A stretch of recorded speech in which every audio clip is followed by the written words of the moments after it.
Airtel সিম থেকে Airtel সিমে MB বা ডাটা ট্রান্সফার করা যায় কিনা, অর্থাৎ আপনার এয়ারটেল সিমে যদি এমবি থাকে তাহলে এই এমবিটা আপনি অন্য একটি এয়ারটেল সিমে ট্রান্সফার করে দিতে পারবেন কিনা, এই বিষয়টা আপনারা অনেকেই আমার কাছে জানতে চেয়েছেন।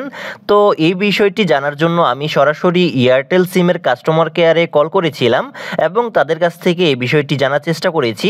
তাদের সাথে আমার কি কথা হয়েছে আপনাদেরকে সেই কল রেকর্ডটি শুনিয়ে দিচ্ছি। আসসালামু আলাইকুম, রুনা বলছি। আজকে আপনাকে কিভাবে সহযোগিতা করতে পারি?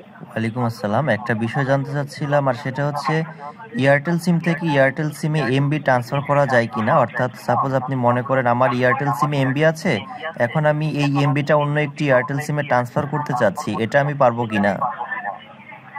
দুঃখিত স্যার, এখনো পর্যন্ত স্যার আমাদের এই ধরনের কোনো আপডেট নেই। আপনি শুধুমাত্র ব্যালেন্স ট্রান্সফার করতে পারবেন স্যার। ডাটা বা মিনিট এগুলো ট্রান্সফার করার এখনো পর্যন্ত কোনো সুযোগ নেই স্যার। ও আচ্ছা, ঠিক আছে, বুঝতে পারছি, ধন্যবাদ। ঠিক আছে স্যার, আপনার সাথে কথা বলে ভালো লাগলো স্যার। ভালো থাকবেন। আসসালামু আলাইকুম। তো বন্ধুরা, আপনারা শুনতে পেলেন এয়ারটেল সিমের কাস্টমার কেয়ার থেকে আমাদেরকে জানানো হয়েছে এয়ারটেল সিম থেকে এয়ারটেল সিমে কোনোভাবে এমবি ট্রান্সফার করা যায় না, তবে এয়ারটেল সিম থেকে এয়ারটেল সিমে ব্যালেন্স ট্রান্সফার করা যায়।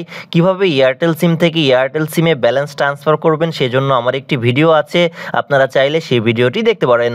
তো বন্ধুরা, আশা করি আপনারা বিষয়টি বুঝতে পেরেছেন।